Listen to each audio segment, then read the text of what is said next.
माता दी सभी को। आइए जानते हैं पापांकुश एकादशी कब है। 2 या 3 अक्टूबर को जानेंगे सही तिथि, शुभ मुहूर्त और पारण का समय। तो बने रहे वीडियो में।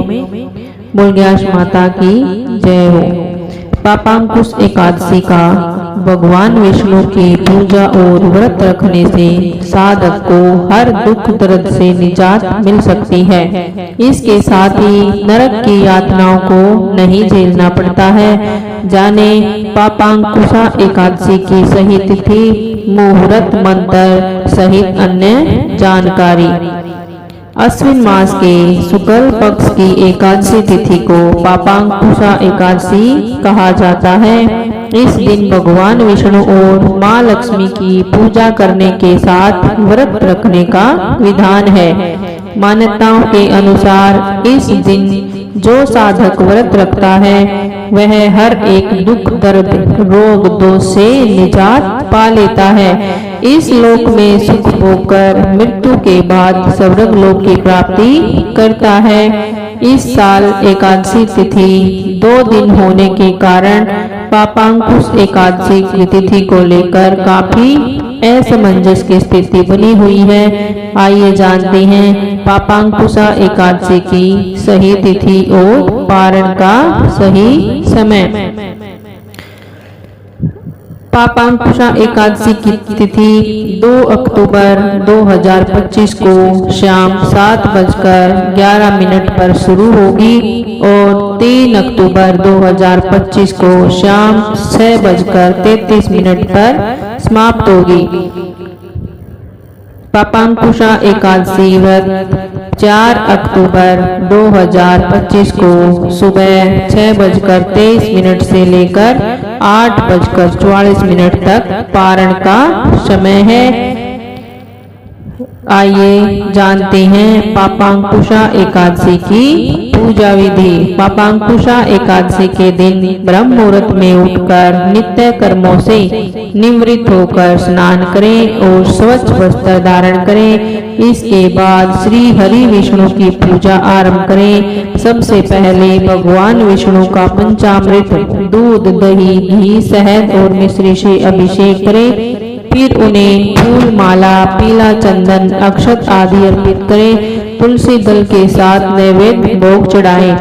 इसके पश्चात घी का दीप और धूप जलाकर श्री विष्णु मंत्रों, चालीसा और पापांकुशा एकादशी व्रत कथा का पाठ करें। अंत में आरती करें। दिन भर निराहार या फलाहार व्रत रखें। संध्या समय पुनः विष्णु भगवान की पूजा करें।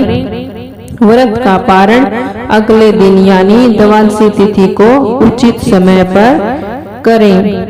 पापांकुश एकादशी व्रत पर पढ़े ये विष्णु मंत्र।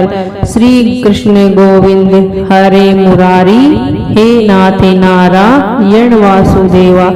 आइए जानते हैं पापांकुशा एकादशी की व्रत कथा।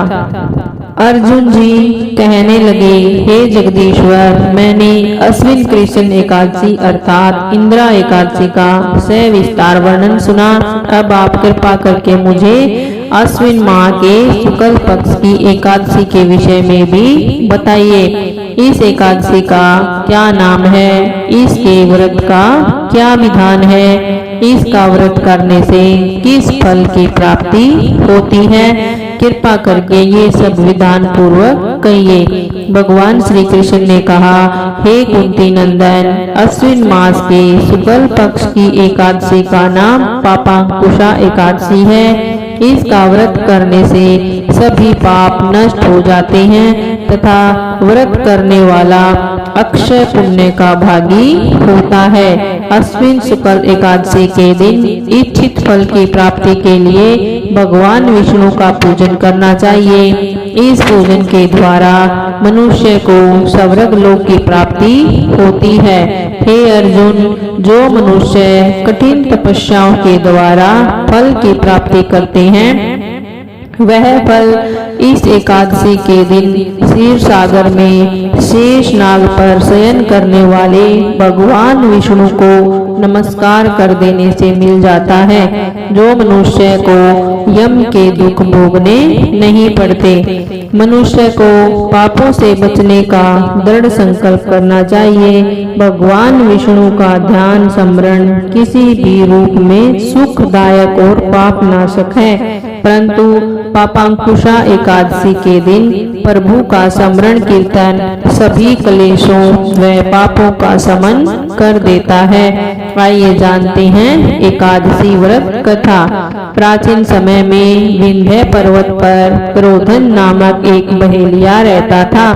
वह बड़ा क्रूर था। उसका सारा जीवन हिंसा, लूटपाट, मद्यपान और गलत संगति, पाप कर्मों में बीता। जब उसका अंतिम समय आया तब यमराज के दूत बहेलिये को लेने आए और यमदूत ने बहेलिये से कहा कि कल तुम्हारे जीवन का अंतिम दिन है, हम तुम्हें कल लेने आएंगे।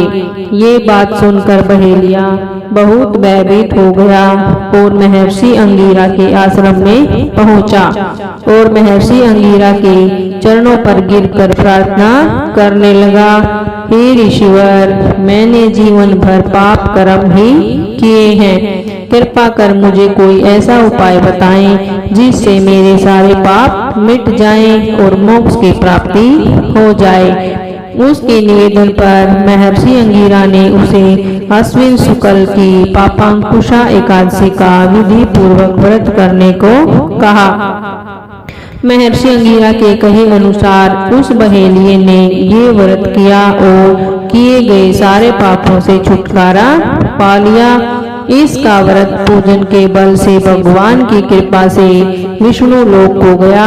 जब यमराज के यमदूत ने उस चमत्कार को देखा तो वह बहेलिया को बिना लिए ही यमलोक वापस लौट गया। जय श्री हरि, जय विष्णु भगवान की जय हो, एकादशी मैया की जय हो।